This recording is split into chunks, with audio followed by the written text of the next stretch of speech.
el día de hoy tenemos que terminar la parte de las infracciones que nos quedan. No nos va a demorar mucho, unos 10, 15 minutos. Y para luego continuar con lo que es el tema de renta. Dado que lo estamos haciendo todo de una manera muy rápida, dado el tiempo que tenemos. Entonces, sin más preámbulos, comenzamos. Comenzamos con lo que nos habíamos quedado, parte de código tributario. Más bien, me comentan si tienen alguna, ya aprovechando que somos cada vez menos, si tienen problemas con el internet, ¿no? O sea, si no se me oye.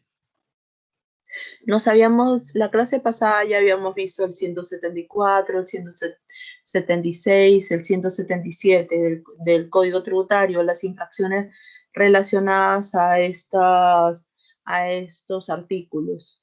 El día de hoy lo veremos de forma rápida, lo que son las infracciones, por ejemplo, relacionadas a los libros contables, que es el 175 del Código Tributario. Luego veremos la del 178 para ya continuar a nuestra sesión del día de hoy, que es la parte de renta.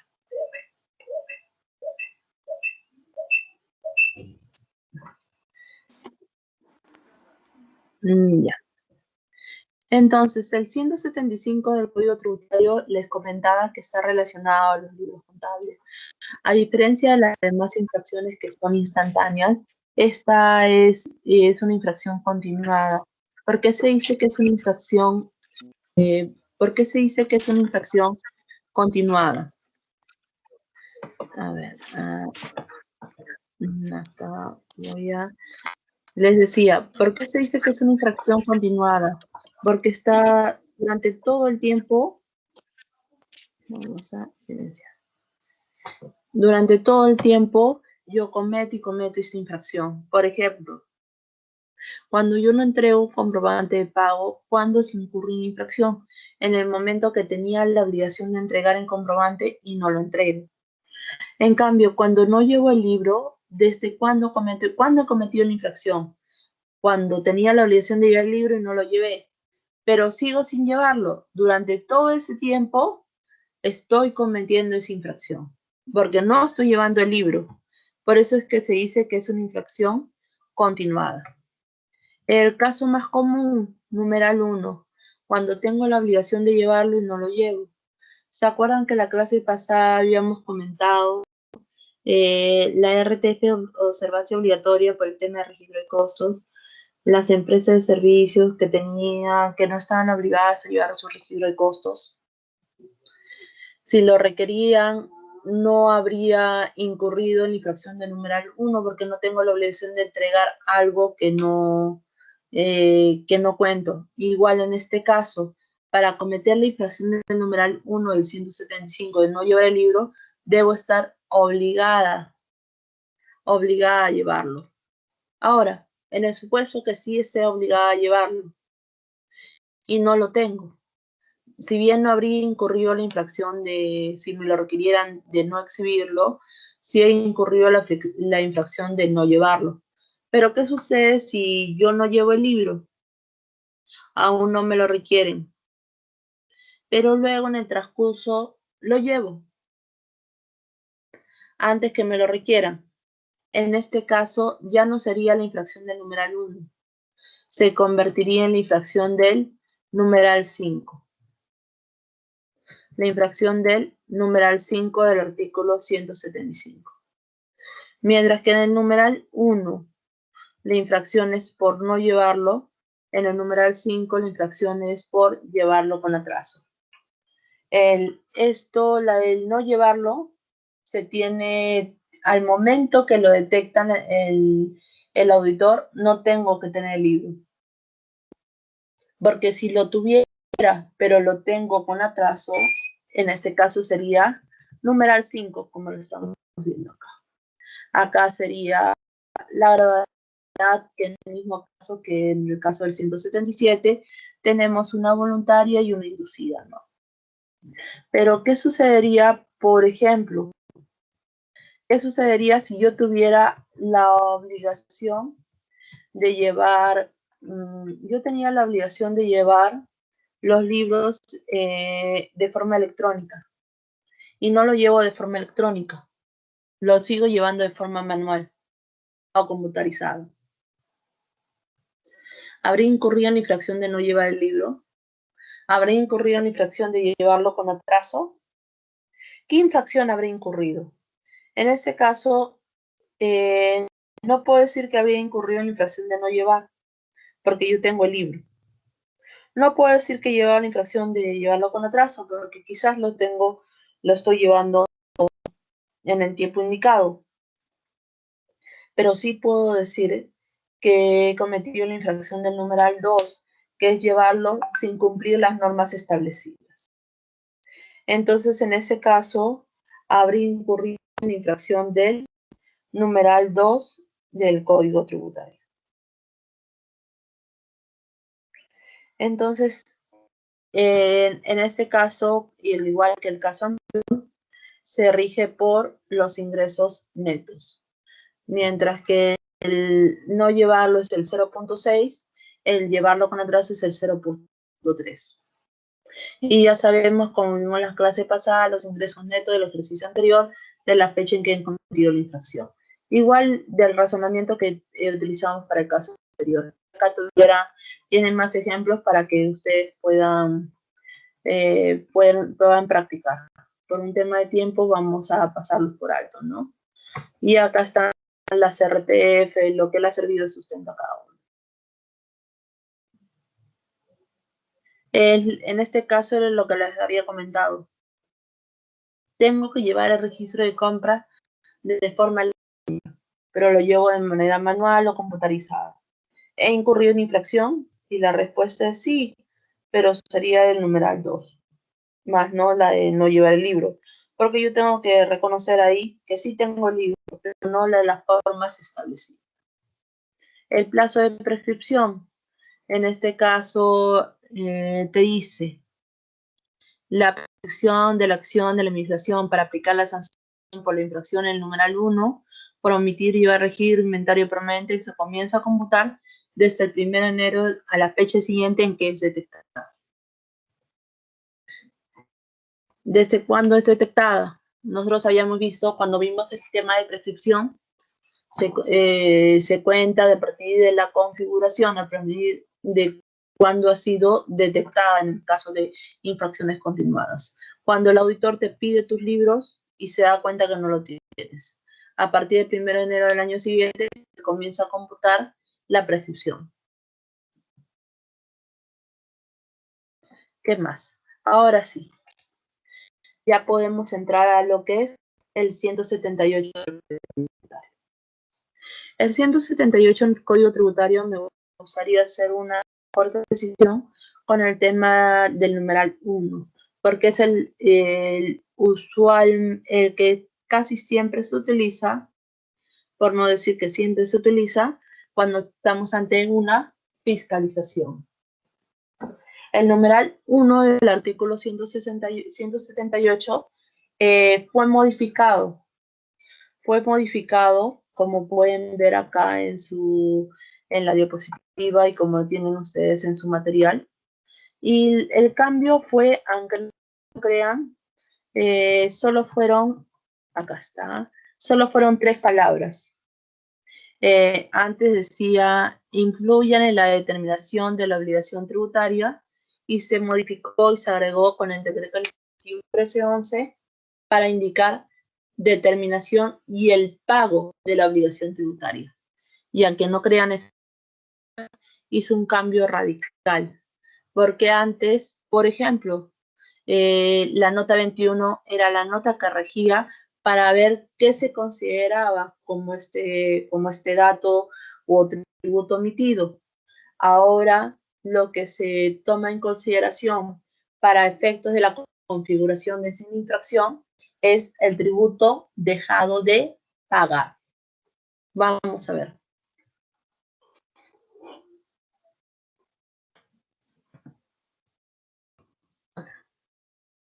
Quiero ver. Sí.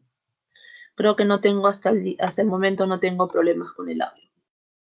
Así que continuemos. Les decía, esto trajo una repercusión con el tema de la aplicación de esta infracción, así como lo que por consiguiente también en lo que es su sanción.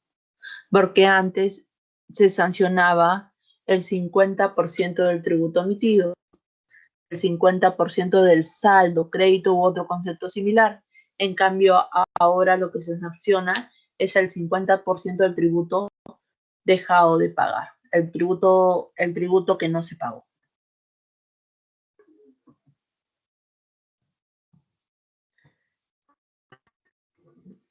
Esto era lo que te decía la norma anterior.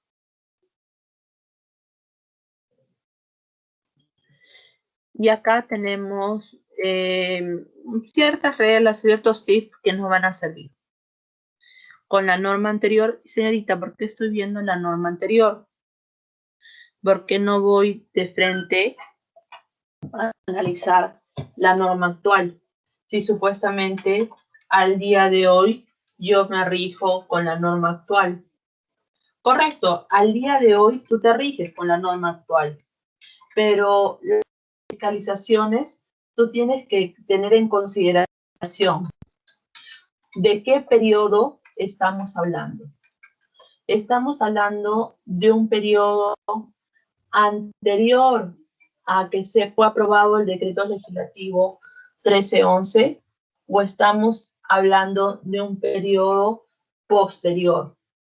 Pero señorita, ¿cuándo fue aprobado el decreto legislativo 1311 para poder tener en consideración? Porque al día de hoy, por ejemplo, se están analizando periodo 2000, puede ser que estén analizando periodo 2015, que estén en reclamo, que haya sido fiscalizado y que todavía no ha prescrito. Y ese periodo 2015 se regía por la norma anterior. ¿Por qué se regía por la norma anterior? Porque el decreto legislativo 1311 fue publicado en diciembre del 2016. Entonces sí iba a regirme por la norma anterior. Cosa distinta si estuviéramos hablando, por ejemplo, de impuesto a la renta del 2019, ¿no? Por eso es que yo tengo que tener en consideración no solo el periodo actual o no solo la legislación actual, sino también la legislación que se regía antes del decreto legislativo 1311. Porque para ser exactos, esta fue publicada el 30 de diciembre, fue publicada el 30 de diciembre de 2016. Entró en vigencia el 31. Entonces yo tenía que tomar en consideración hasta el 30 de diciembre lo que dice esta diapositiva. Después del 30 de diciembre, recién voy a tomar en cuenta la norma ya con estos nuevos cambios incurridos mediante el decreto 1311. Vamos a ver cómo era antes.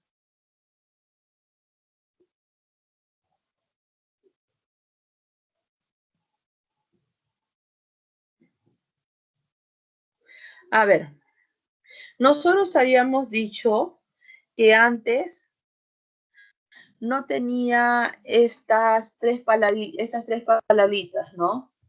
Que no tenían estas tres palabritas que era de acá. Era y el pago. Y que esto ha cambiado y ha hecho un cambio radical. Ok, anteriormente lo que se requería para que se configure esta infracción era, yo debo tener una declaración original y debo tener una declaración rectificatoria o una resolución de determinación. Esta declaración original debe ser menor que mi declaración rectificatoria o mi resolución de determinación. Es decir, esta RD o esta declaración rectificatoria debe determinarme un mayor tributo, un mayor crédito.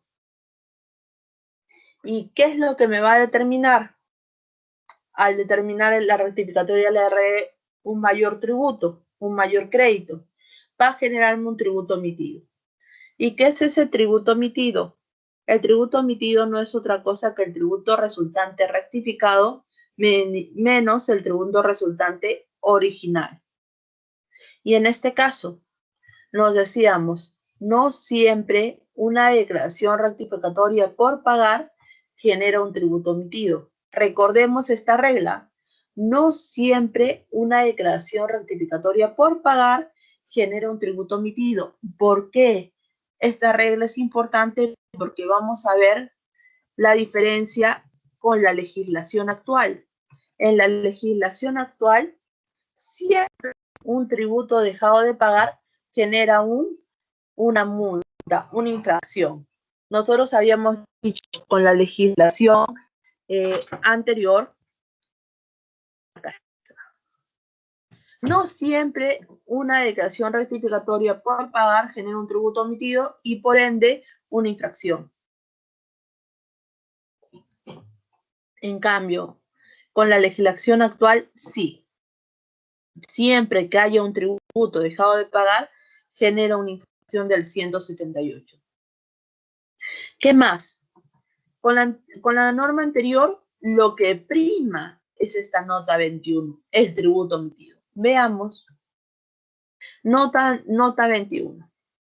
Y esta nota 21, ¿a qué se hace referencia? ¿Dónde encuentro esa nota 21? Como les había dicho antes, como les dije en la clase pasada.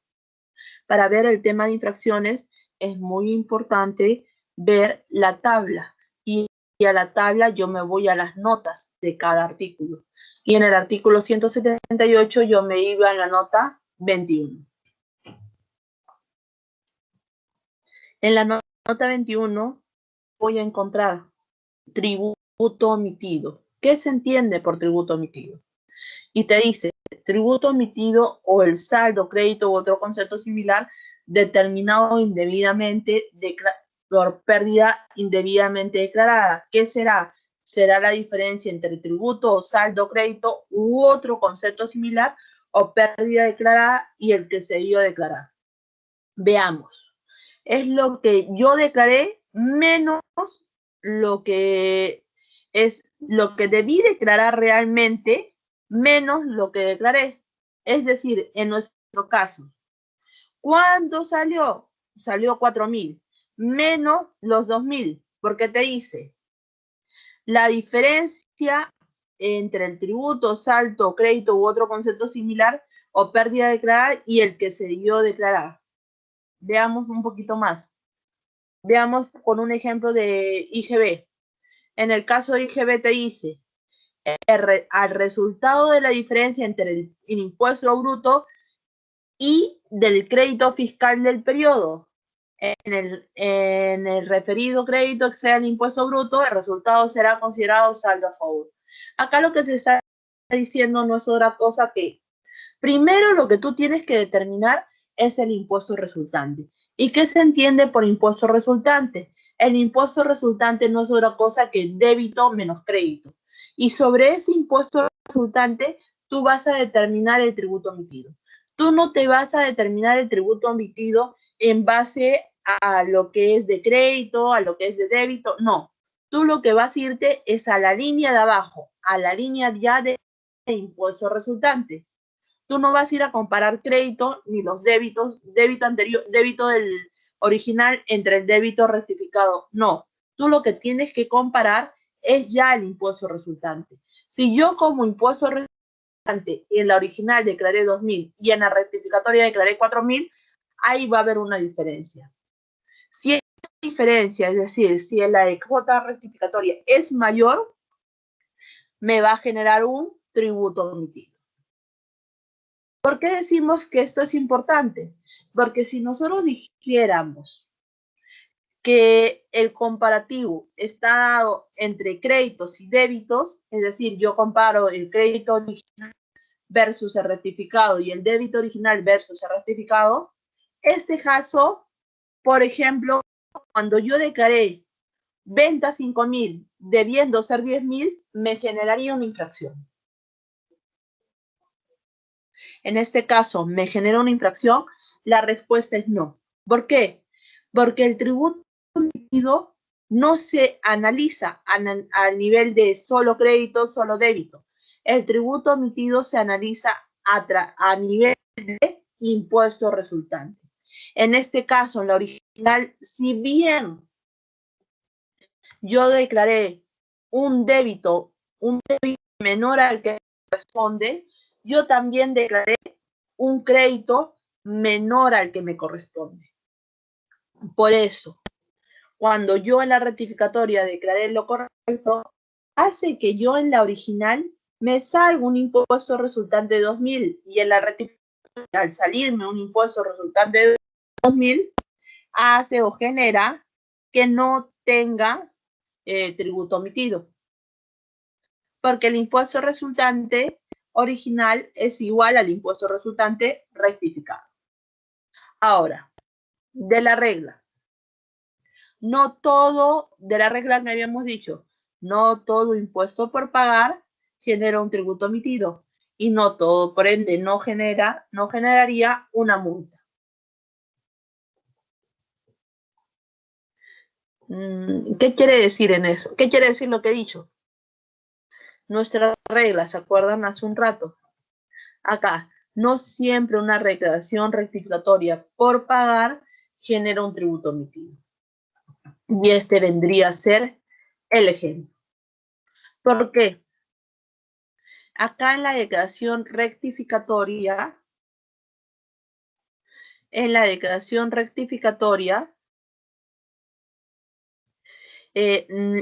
la rectificatoria nos va a salir un importe por pagar, ¿correcto? En la declaración original nos sale que tenemos crédito. Y yo les decía, no siempre con la norma anterior, hasta diciembre de 2016, no siempre cuando la rectificatoria me salga un importe por pagar, me va a generar una infracción. ¿Por qué?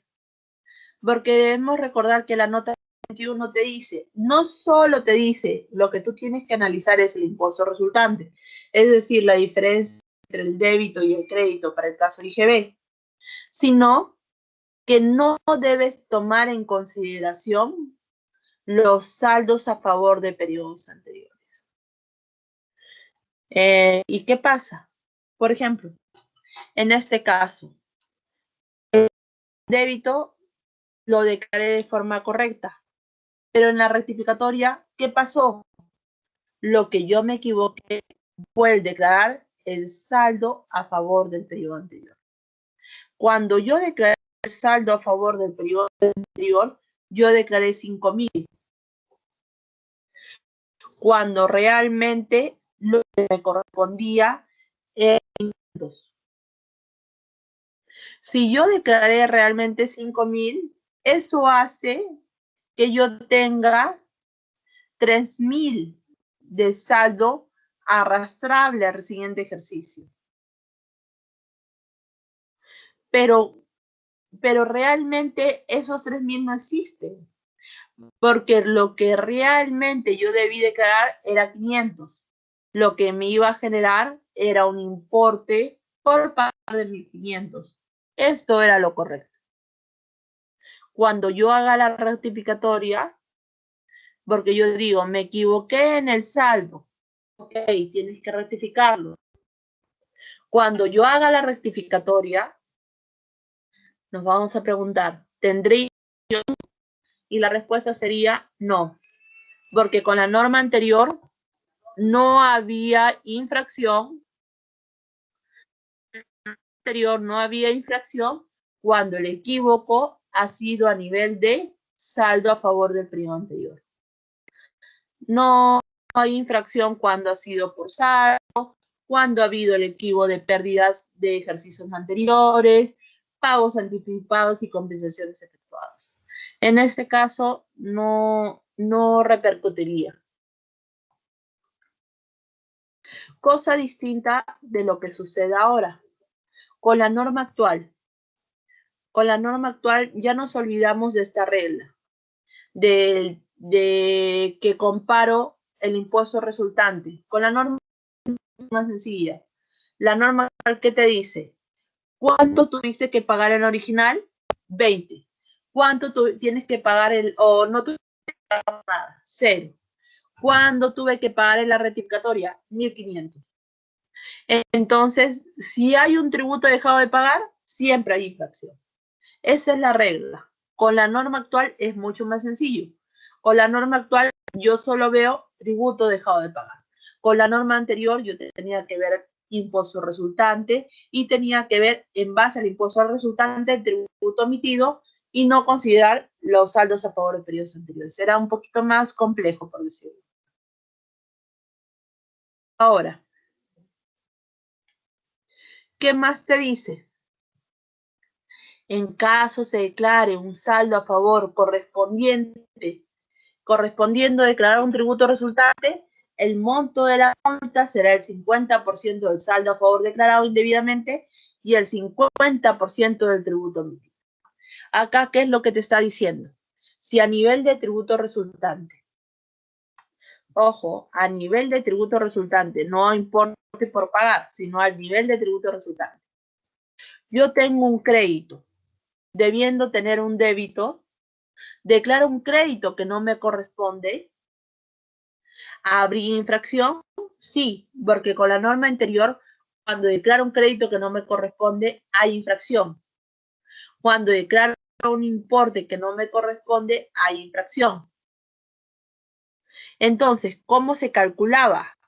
Se calculaba diciendo el 50% del crédito que debidamente más el 50% del tributo emitido. Eso será la multa. Con la norma anterior, la multa se veía a nivel del 50% del tributo emitido, 50% del saldo, del crédito, 15% de la pérdida indebidamente declarada y el 100% del monto obtenido indebidamente. Al día de hoy ya no tenemos infracción por el 50% del saldo del crédito, con otro concepto similar determinado indebidamente.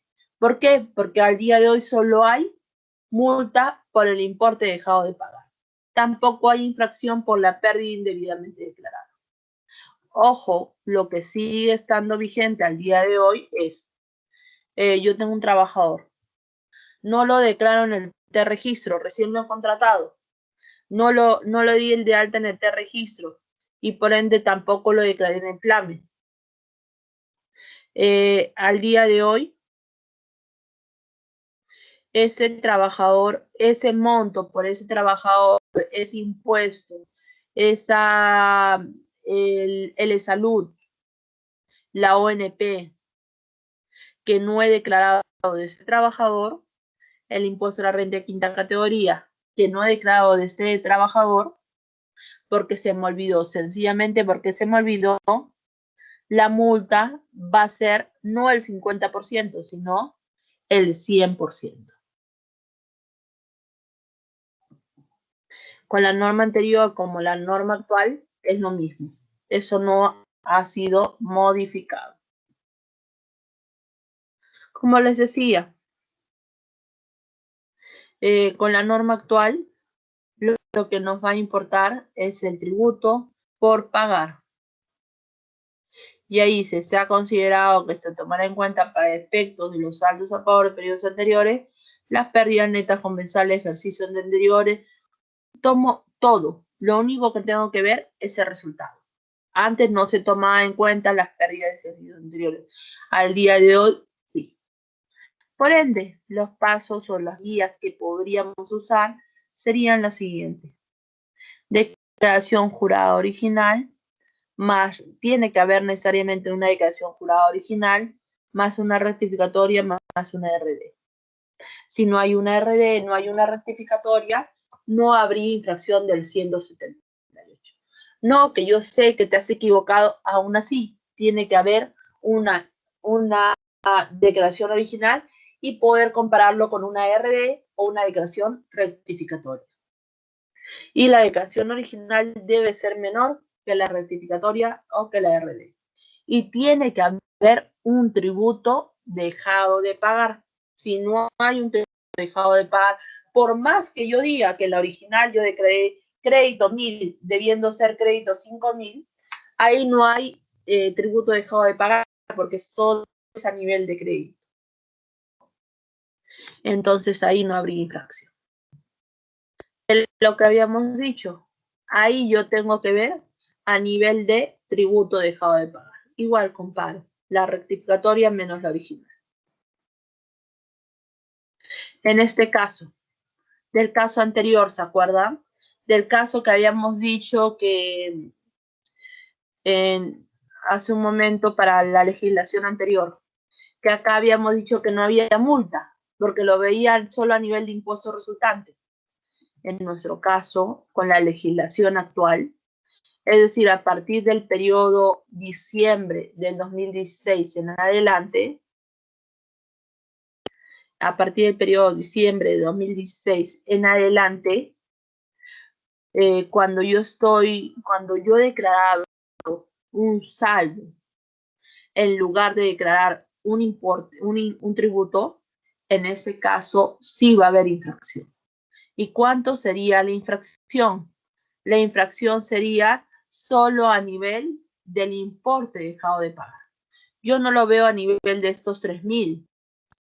Yo lo veo, ¿cuánto declaré? Yo en la original declaré algo por pagar, no. Declaré crédito. Entonces, en la rectificatoria declaré por pagar, sí, ¿cuánto? 1.500. Entonces, mi multa, como al final no pagué, declaré que no había deuda, habiendo deuda, mi multa sería 50% de 1.500. Y acá, ¿se acuerdan que nosotros habíamos dicho con la norma anterior? Si yo declaro un crédito, un saldo, debiendo declarar un tributo, en este caso, la multa no va a ser el 50% del crédito más el 50% del tributo dejado de declarar, sino la multa va a ser el 50% del tributo dejado de pagar. En este caso sería 50% de 4.000.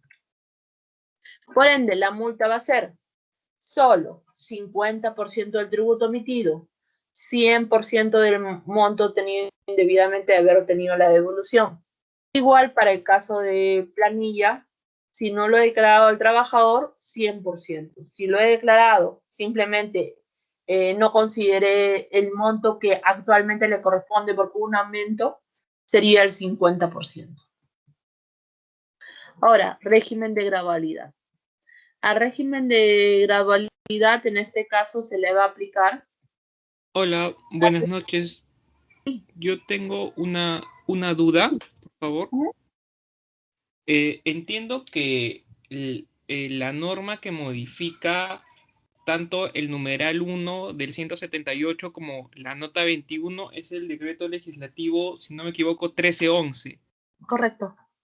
Entonces, a esos efectos, para la nueva norma, la modificación de saldos no conlleva una infracción y por lo tanto la imputación de una sanción. Por ejemplo, declaré como en mi DJ mensual crédito fiscal arrastrable por 1.000, pero SUNAT me determina y era 500. Eso no conlleva a la imputación de una infracción. En el marco de la norma anterior, no entendí muy bien cuando usted explicó y dijo que no todo tributo emitido conllevaba a una sanción. Yo siempre lo he visto como el impuesto resultante, ¿no? La comparación de esos dos, en casos SUNAT determine un impuesto emitido, conlleva la multa. No entendí muy bien esa parte que explicó usted.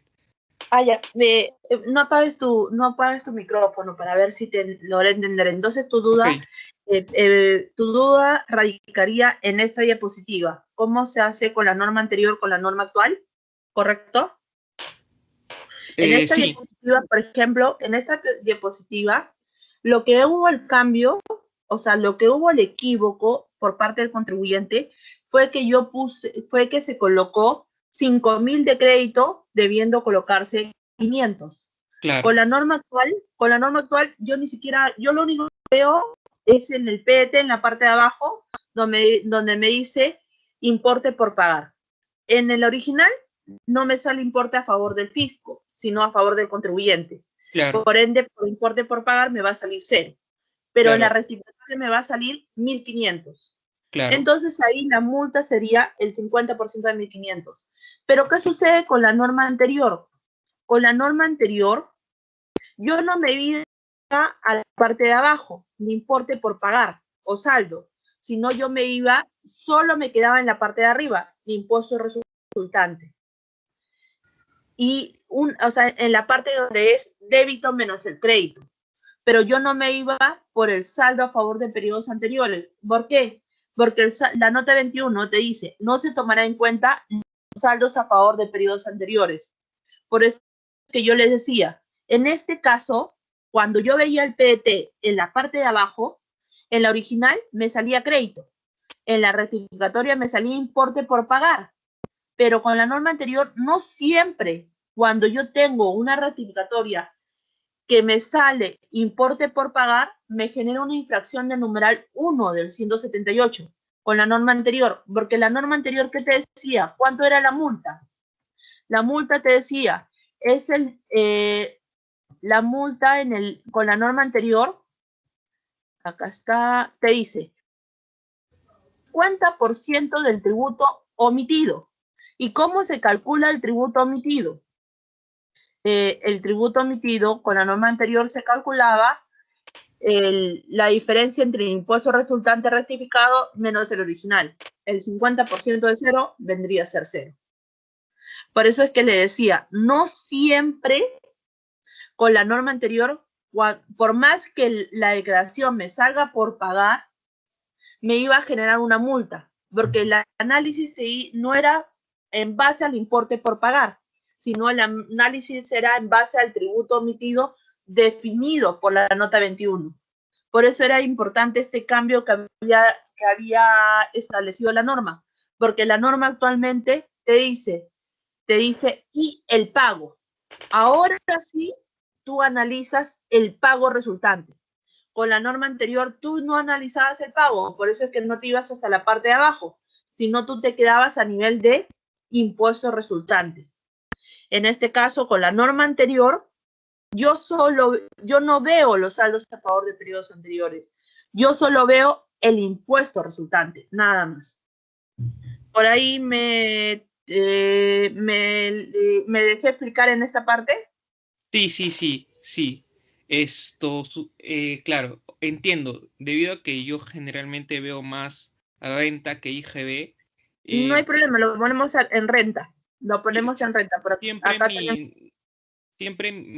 mi lógica fue, claro, la nota 21 te prohíbe que cuando SUNAT hace el comparativo entre lo declarado y lo que ella determina, siempre quita de la determinación del contribuyente, quitaba los saldos a favor, las compensaciones de pagos a cuenta, y por eso se generaba esta discordancia, ¿verdad? Y de ahí se generaba el tributo omitido, que finalmente era el que imputaba. Exacto. Inclusive yo actualmente es mucho más sencillo. Por ejemplo, yo acá les tengo un caso ya a nivel de renta. Nivel de renta en el cual nosotros vamos a ver que ha habido cambios a nivel de pérdidas, ha habido cambios a nivel de pagos a cuenta, de saldos a favor. Y con la norma anterior, yo voy a tener que hacerlo por varias partes.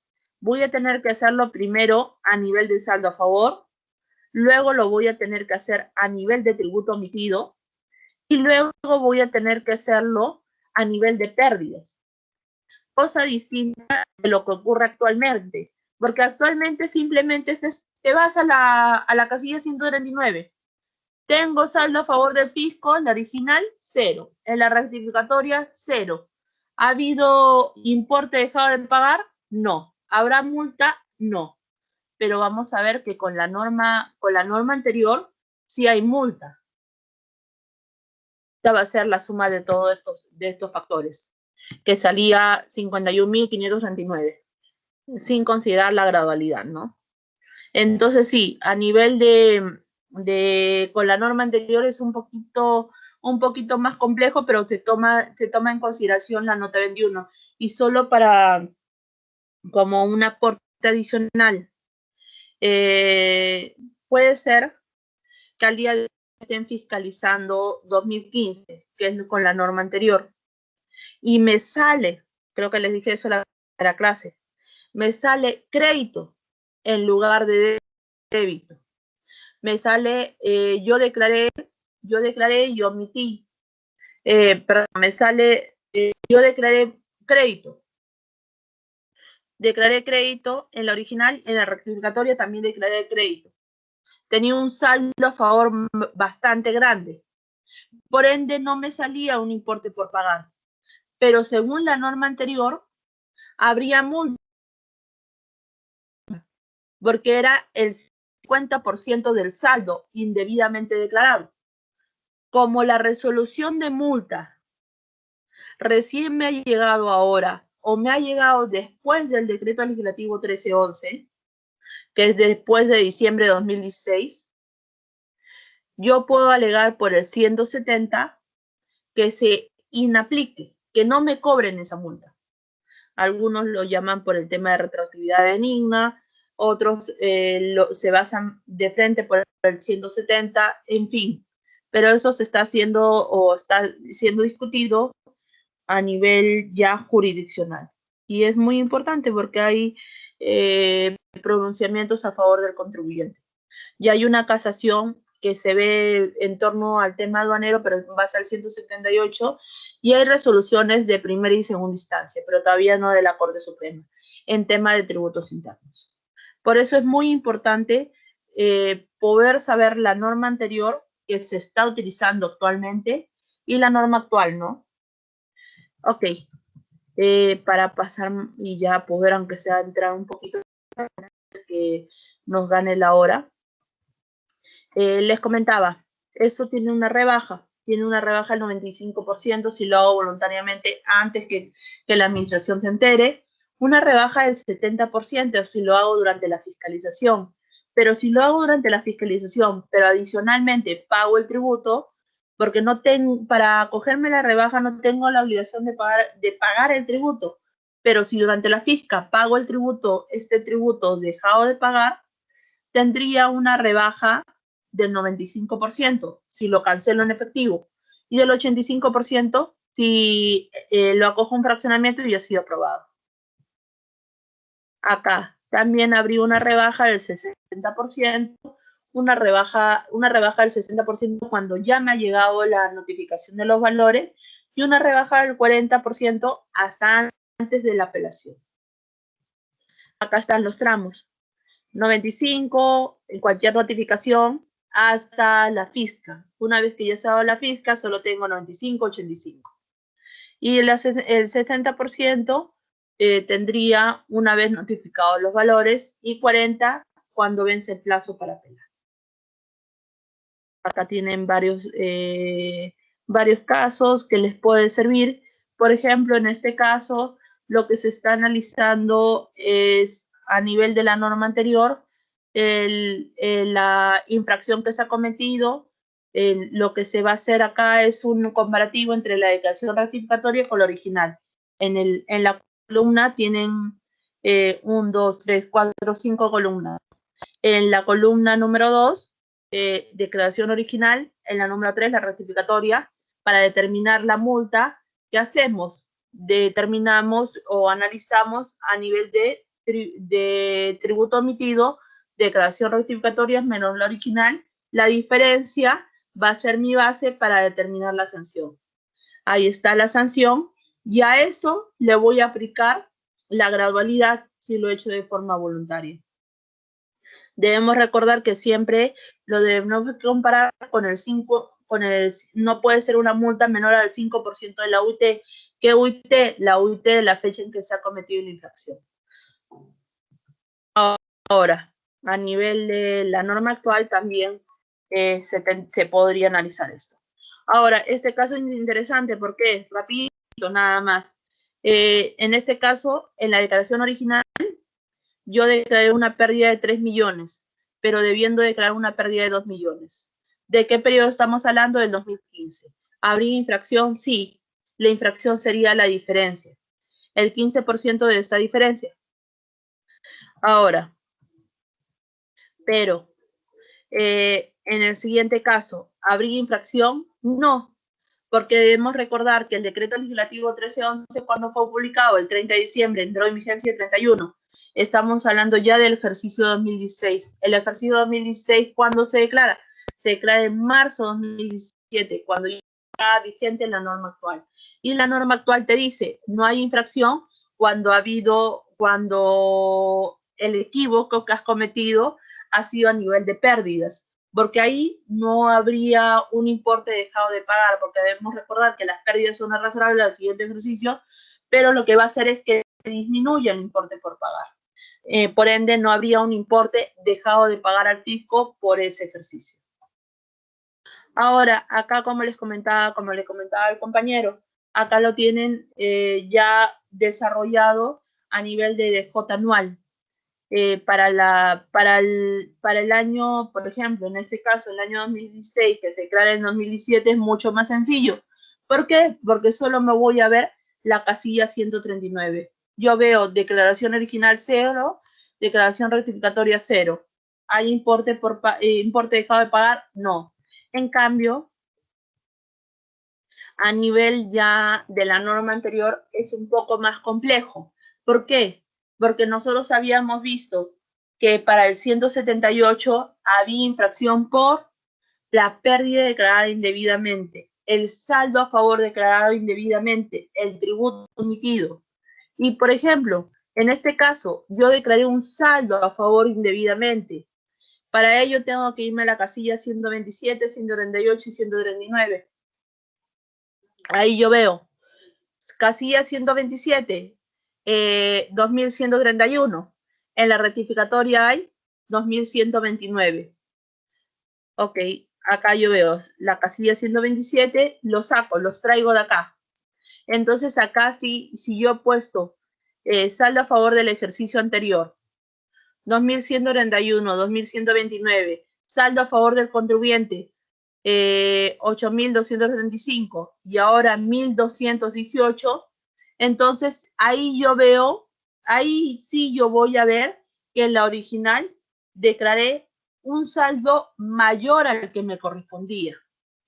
Entonces ahí yo tendría que hacer el análisis entre saldos. ¿Por qué voy a colocar, por qué estoy colocando y estoy tomando en consideración la casilla 127 y la 130? Porque ustedes me podrían decir, no debes tomar la casilla 127, porque la 127 te dice que es el saldo a favor del ejercicio anterior. Sí, pero la casilla 138 es el saldo a favor del contribuyente, el saldo final. Es el saldo que te arroja teniendo en consideración el saldo del ejercicio más el saldo del ejercicio anterior. Por eso es que es importante que lo tomes en consideración y los traigas, porque ahí lo que vas a tener que hacer es a ese saldo a favor del contribuyente disminuirle el saldo a favor del ejercicio anterior, como acá le estamos explicando. Ahí a los 8.295 le tengo que disminuir los 2.131, lo que me va a salir un saldo a favor declarado indebidamente de 6.104. Ahí es el análisis que tenemos que hacer, ¿no? A nivel de saldos. Y así sucesivamente, ¿no? Luego también para ver el tributo omitido, el impuesto a la renta, también para el tema del impuesto a la renta. Señorita, ¿por qué ha considerado los pagos a cuenta? ¿Por qué me está poniendo acá la casilla de pagos a cuenta? ¿Por qué hemos considerado la casilla de pagos a cuenta? Veamos lo que se dice anteriormente. con la norma anterior, ¿qué es lo que se decía? ¿Qué dice?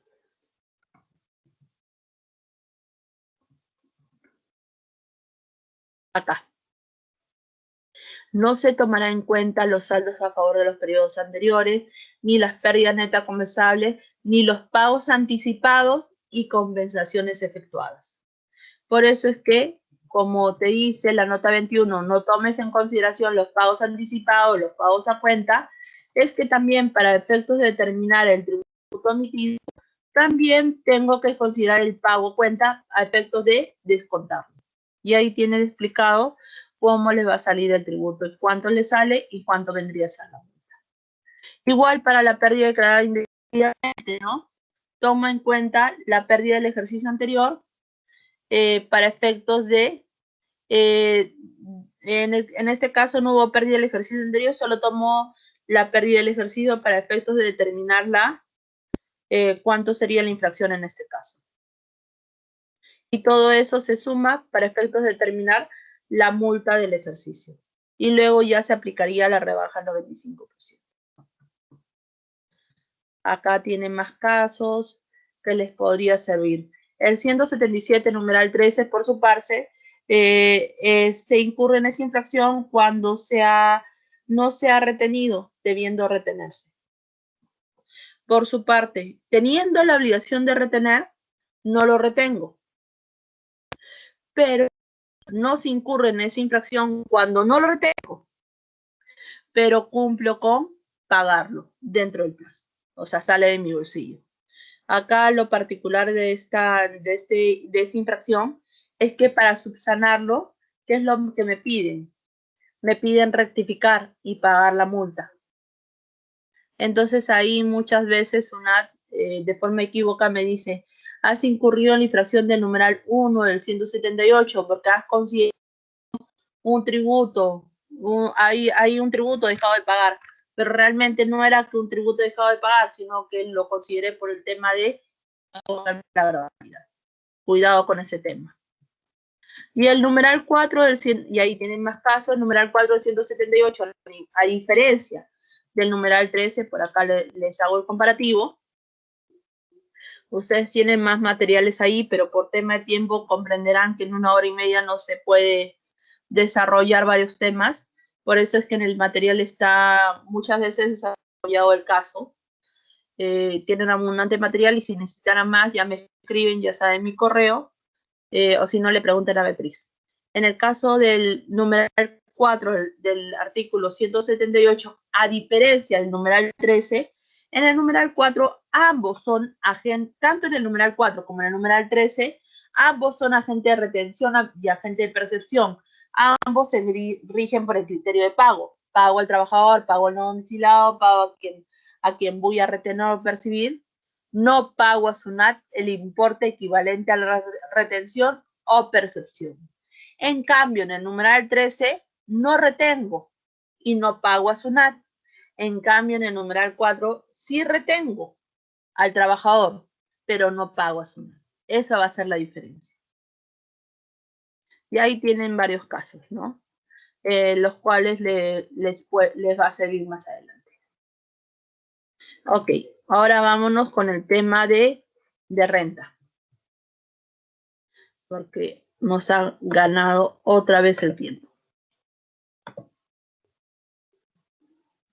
Antes de irnos a las teorías de renta, dado por el tiempo, vamos de frente a lo que son renta de personas naturales para que sea acabar una parte. Y ya la próxima clase continuamos, ¿no? Que tenemos que terminar renta de personas naturales, hacemos también renta de tercera categoría, los gastos más comunes, para la siguiente poder hacer lo que nos quede de renta y hacer IGB para ya la última clase, continuar la parte que nos faltara guía de IGB y poder hacer el tema de la parte procesal también. Ok, personas naturales.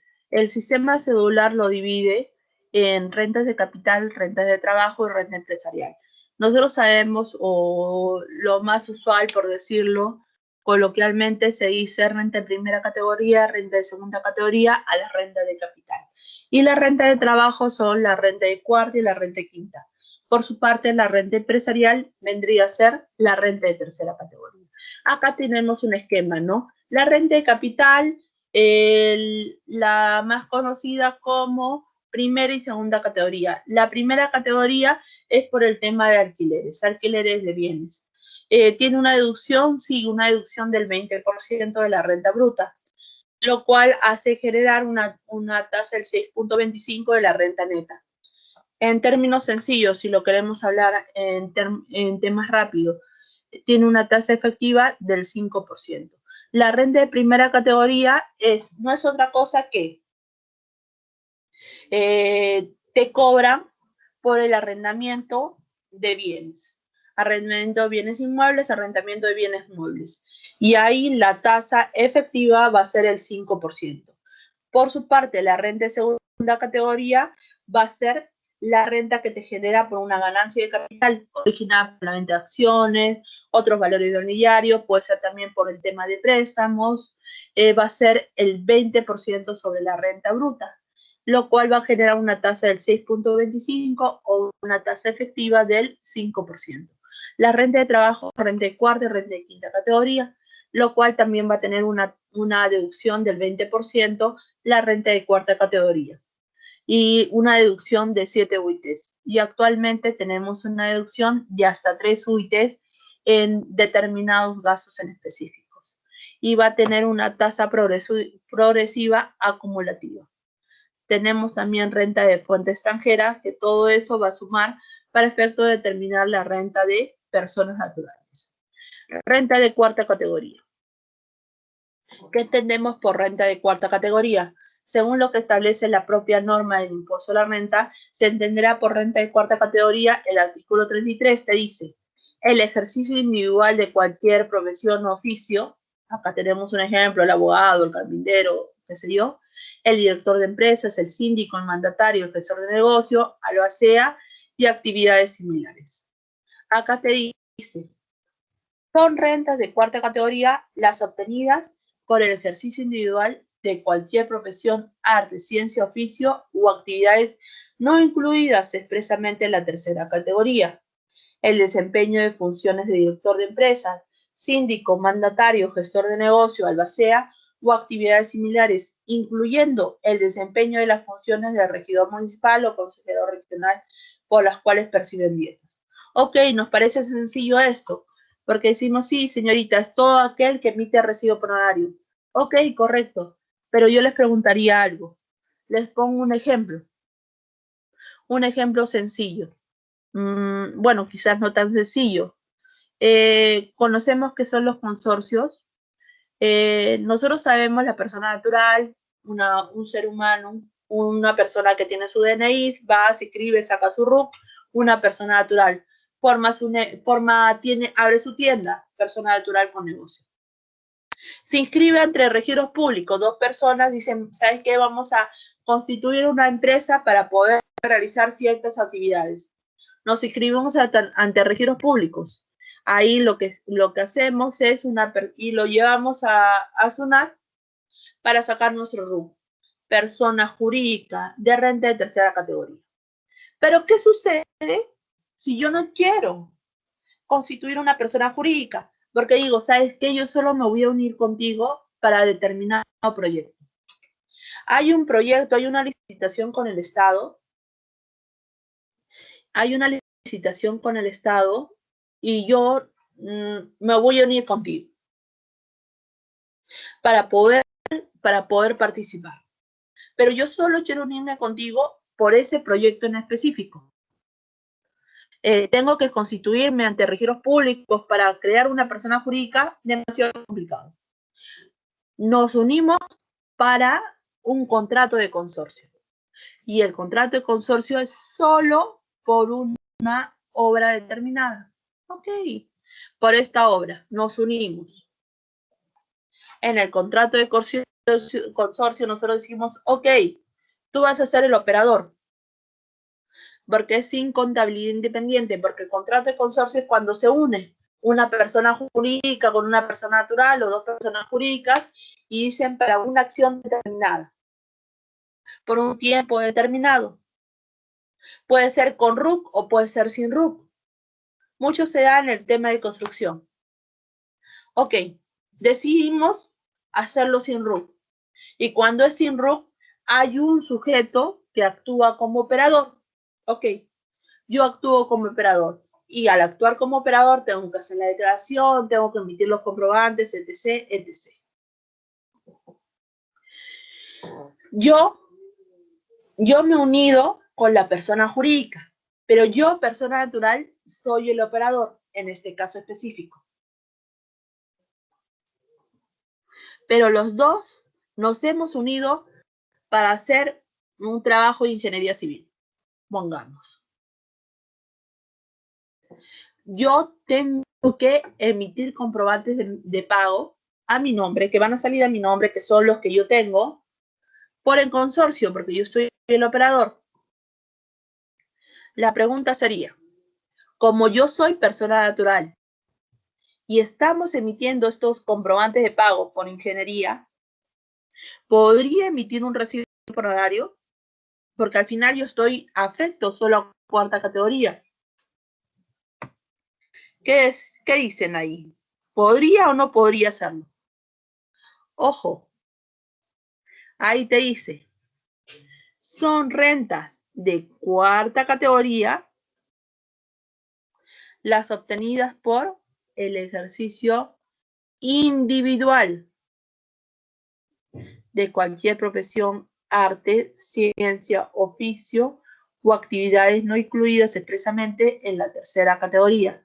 Pero acá te dice una palabra importante. Ejercicio individual. Cuando yo tengo un contrato de consorcio, actúo de forma individual, el ejemplo que hemos dado, ¿actuamos de forma individual? No, nos estamos uniendo para una obra determinada. Yo con esta persona jurídica, no actuamos de forma individual. Entonces, no podría emitir un recibo por horario. Otro ejemplo, me uno yo soy abogada, me uno con otro abogado para realizar o para unirnos para hacer un trabajo específico. Te dice, tratándose de ingresos generados por el ejercicio de actividades profesionales, artísticas, el elemento que distingue a las rentas de cuarta categoría de la tercera es la prestación en forma individual.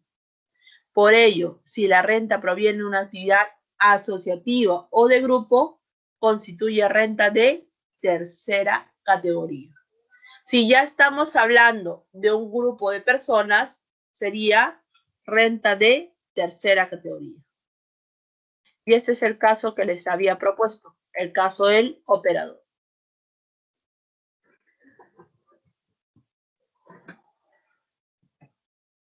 Acá te dice, la persona natural domiciliada que adicionalmente a su renta realiza unas actividades empresariales por renta de cuarta categoría por el ejercicio independiente de versión, no puede acogerse al nuevo RUS por ambas rentas conjuntamente. Si yo soy carpintero, emito recibo por horario, no puedo acogerme al nuevo RUS por la actividad de carpintería, tendría que ser otra actividad distinta. Ahora, ¿cómo se determina esto? Pero antes de pasar a la determinación, quiero hacer una diferenciación entre el literal A y el literal B. Ambas son rentas de cuarta categoría, pero ¿cuál va a ser la diferencia? Mientras que uno es por el ejercicio individual de una profesión, categoría, oficio, actividades no incluidas, el otro va a ser por funciones específicas. Tal es así que la propia norma lo ha diferenciado. Vamos a ver más adelante que para el caso del literal se va a tener una deducción del 20%. Para el caso del literal B, no están obligados a llevar comprobantes de pago, a emitir el comprobante de pago por estos servicios que realizan. Vamos a ver una serie de diferencias en el caso de estuviéramos hablando literal A o literal B. Adicionalmente, ya acordándonos un poco, porque acá nos hace referencia, son cuarta categoría, el desempeño de funciones de director de empresa. Nosotros decimos, o siempre hemos escuchado, si es de cuarta categoría, yo no tengo la obligación de entregarle las herramientas de trabajo. Yo contrato un abogado, yo no tengo, para que me lleve mi caso, yo no tengo la obligación de entregarle la laptop para que me haga mi escrito, ¿no? Porque supuestamente yo ya lo estoy contratando para que realice todo. Por ende, él tiene que ver la laptop que va a utilizar, etc., etc., ¿no? Yo solo lo contrato por el servicio en específico. Cosa distinta de lo que sucede por el de quinta categoría. Porque el de quinta categoría, yo sí tengo la obligación de entregarle todas las herramientas de trabajo, porque depende de mí. Ahora, el director de empresa. Nosotros sabemos que los directores de empresa toman ciertas, tienen como función establecer, como su nombre dice, las directrices de la empresa. Se reúnen para establecer las directrices de la empresa. Entonces, ellos se reúnen y dicen, voy a alquilar un local, voy a contratar una secretaria, porque las reuniones son tan importantes y tan secretas que no las puedo realizar dentro de las oficinas de la empresa. Son muy confidenciales. O adicionalmente, por ejemplo,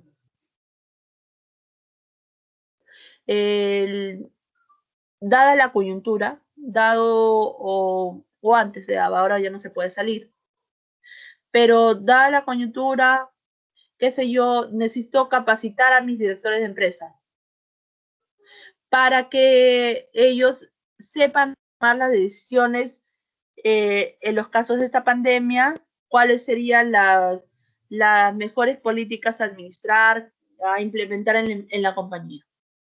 Los mando a capacitarse, inclusive los mando a capacitarse afuera. La pregunta sería, ¿este gasto sería deducible? Porque son importantes. Este conocimiento que ellos tengan es importante para la compañía. Estas reuniones que ellos tienen es importante para la compañía. Esta secretaria va a tomar las anotaciones de las reuniones que ellos tienen. ¿Sería deducible? La lógica nos lleva a pensar que sería deducible por un tema de causalidad. Pero debemos recordar algo, que ellos son cuarta categoría, son rentas de cuarta categoría. De ser rentas de cuarta categoría, yo no tengo por qué dar esas herramientas como si se las doy al de quinta categoría. Por ende, en este caso específico, sería muy cuestionable que yo estaría sustentando este gasto, a menos que pasara como una mayor retribución, la cual estaría afecta a todo lo que es el impuesto, ¿no? Como una mayor remuneración. Ahora, este es el esquema para determinar la cuarta categoría. Hasta el 2016, ¿cómo se determinaba? Yo tenía la renta bruta, todos los ingresos que he tenido por cuarta categoría. En el caso del literal A, tenía la renta bruta, a esta renta bruta le podía descontar el 20, le descontaba, no es que le podía, le descontaba el 20% de la renta bruta de cuarta categoría. Y y a ello le descontaba las 7 UITs. Por su parte, esto se modificó. ¿Por qué? Porque a partir del 2017, ¿qué pasó? A partir del 2017, si bien yo también tengo este 20% de la renta bruta de cuarta categoría para lo del literal A, y yo puedo descontar las 7 UITs, a partir del 2017 voy a tener una deducción adicional de hasta 3 UITs. Lo graficamos. Acá tenemos. Esto era lo que teníamos antes. Teníamos la renta bruta obtenida individual, otra renta de cuarta categoría. Ahí a la renta bruta le deducía el 20% de la renta bruta obtenida, hasta un máximo de 24 UITs. Al mes generaba una renta neta, porque nosotros sabemos que la renta bruta menos la deducción vendría a ser la renta neta. Le sumamos otras rentas de cuarta categoría, las del literal B, lo que me generaba el total de rentas de cuarta categoría. Recién al total de rentas de cuarta categoría, yo le sumaba la renta de quinta, lo cual, sumado eso, me salía el total de rentas de trabajo. Y a eso, recién ahí, yo le podía deducir las 7 UITs.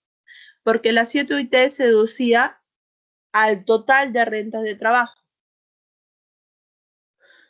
Porque yo no podía deducir 7 UITs por cuarta y por quinta, sino yo solo deduzco una sola vez.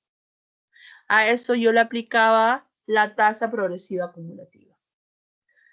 Pero con la modificación dada a partir de 2017, se agregó una deducción de hasta 3 UITs.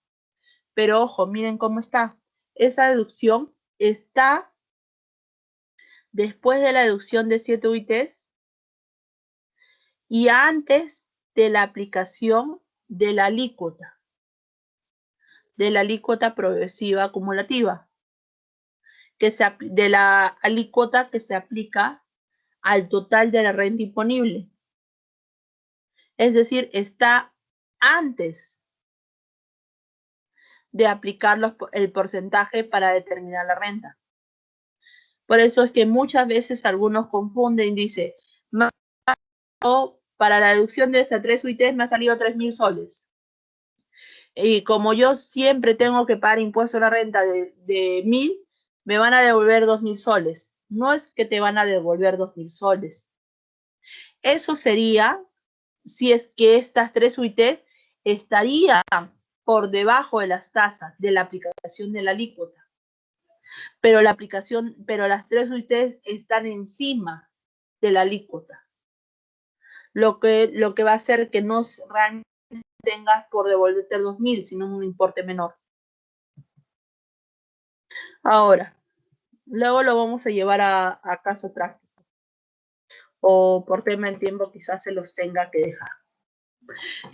Deducción, todo comenzó con una deducción en el 2018. Acá tenemos, hasta el 2018 tenemos esta deducción. 2017, 2018 teníamos que se podía deducir las rentas de cuarta categoría, el arrendamiento, subarrendamiento de bienes inmuebles, los intereses de crédito hipotecario, salud y otras profesiones específicas en un decreto supremo. La particularidad en el 2017, en el 2018, es que teníamos o era posible la deducción de intereses de créditos hipotecarios. Vamos a ver que, por ejemplo, en el 2019 esto ya desapareció. En el 2017, en el 2018, yo podía deducir esos intereses de créditos hipotecarios. ¿Y yo cuánto deducía? El 100%. ¿Qué, señorita? ¿No siempre se deduce el 100%? No. Se deducen porcentajes del gasto que has realizado. En el caso de arrendamiento, no es que voy a deducir los 1.000 soles que pago de arrendamiento, yo solo deduzco el 30%. En el caso de recibos de cuarta categoría, de médicos o odontólogos, solo deduzco el 30%.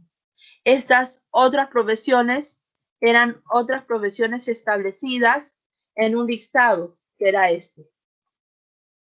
Ahora, el día de hoy, son todas las profesiones. ¿Qué pasó? Y es algo que sí, también es el 100%. El salud que yo le pago a mi trabajadora del hogar. Entonces, hasta el 2018, 2017, 2018, yo podía deducir 5 gastos. El arrendamiento, el crédito hipotecario, salud, servicios de cuarta categoría de médicos y odontólogos y determinados servicios profesionales de cuarta categoría. A partir del 2019 desapareció los intereses de créditos hipotecarios. Desapareció. ¿Pero por qué? ¿Qué eso? ¿Qué sé yo? Porque hubieron bastante devolución, desapareció. Ya no se podía deducir el interés de crédito hipotecario a partir del 2019. ¿Y qué más pasó? A partir del 2020, lo que pasó es que se adicionó, como van viendo, cada año va cambiando.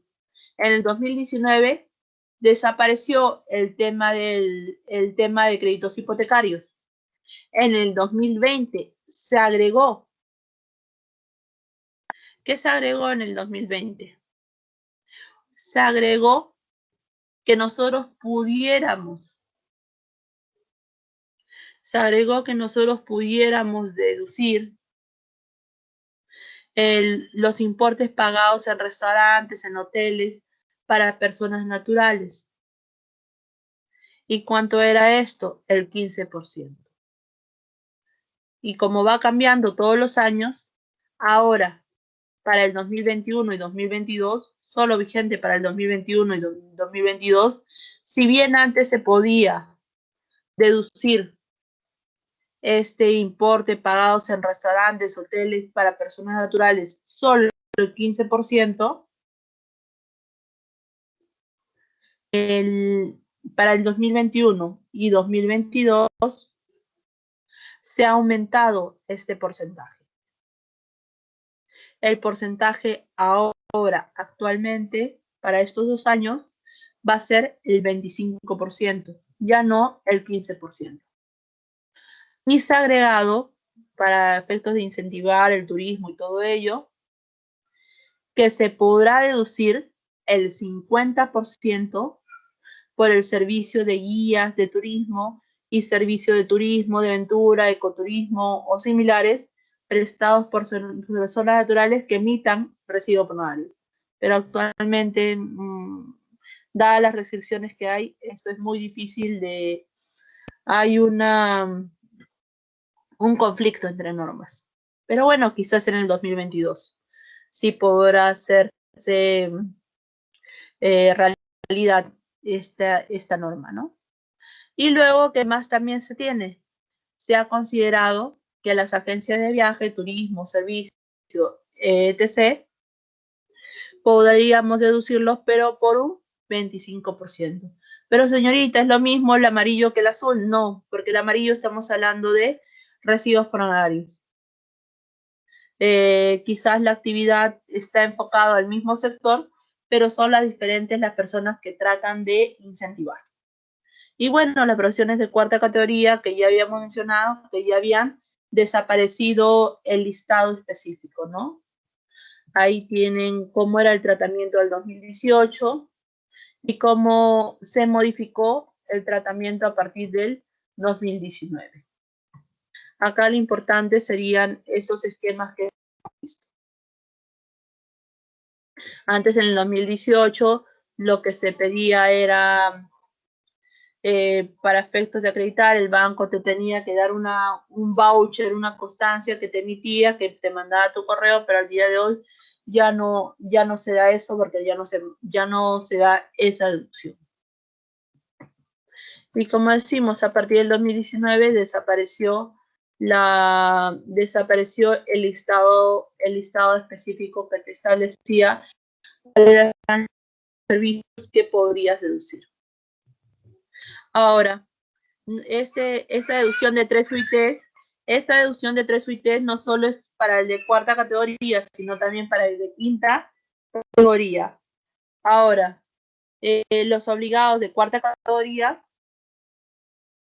tienen la obligación, o el prestador de cuarta categoría tiene la obligación de emitir un recibo por horario, al día de hoy todo es de forma electrónica, de presentar su declaración mensual, si excede el importe, igual de presentar su declaración jurada anual, si es que excediera el importe establecido en la norma.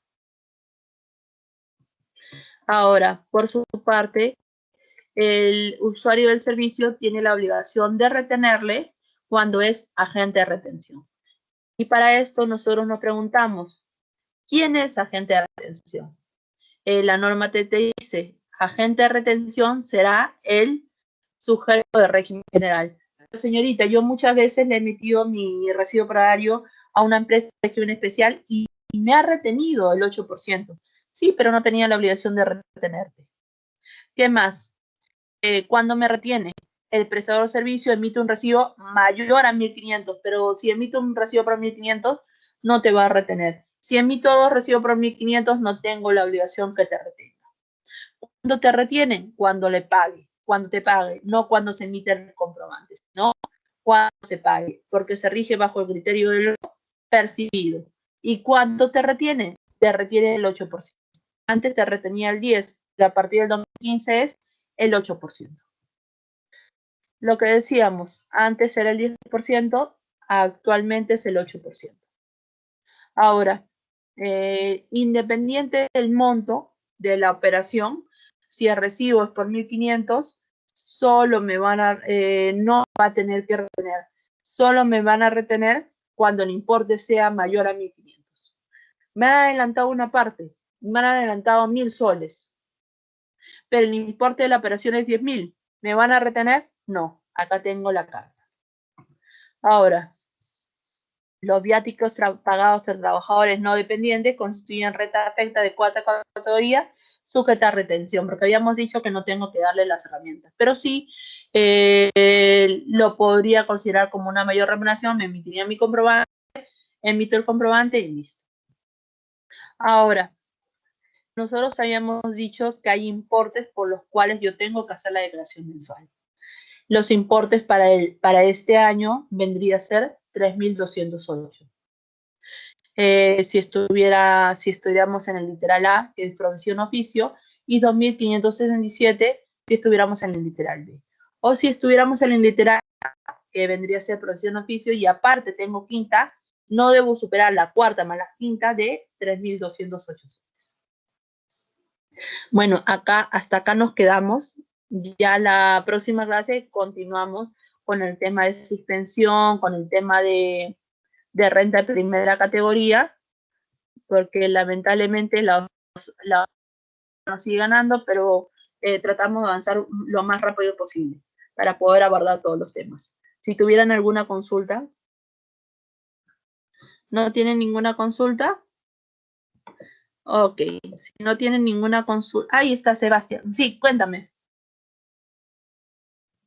Sí, Sebastián. Yo tenía una pequeña duda. En el caso de renta de cuarta categoría, evidentemente la norma, el fin de la norma es evitar que varios profesionales se junten en términos coloquiales y ejerzan su profesión, ¿verdad? Pero en el caso de los estudios de abogados, generalmente es eso, y todos emiten recibo por honorarios.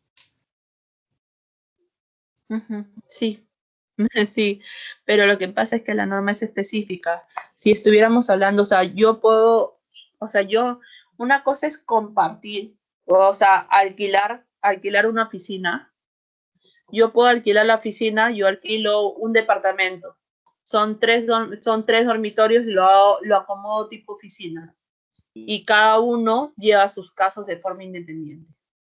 Que para un servicio específico, yo te digo, ¿sabes qué? Bríndame la asesoría de ese servicio. Yo no sé este tema, bríndame la asesoría y me vas a llegar el acompañamiento. Me vas a hacer esta labor específica.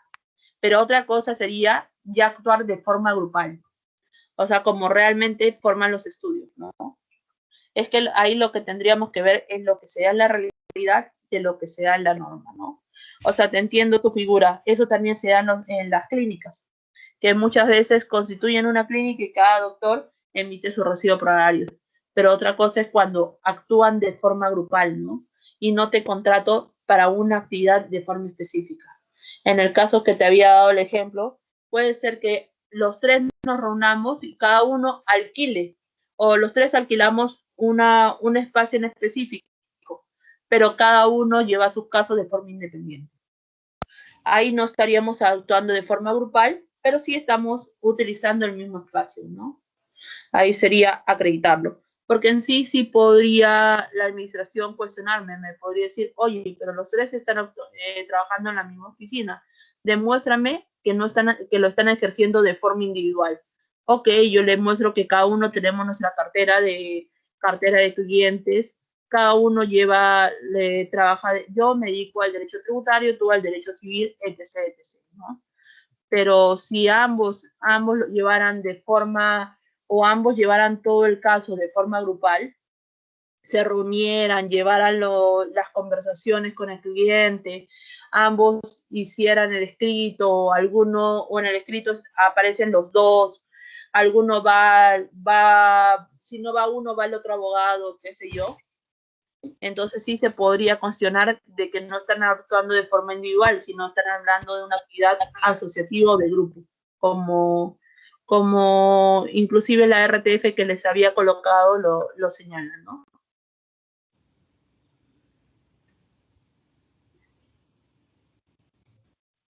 ¿Aló? Sí, estoy Ajá, sí.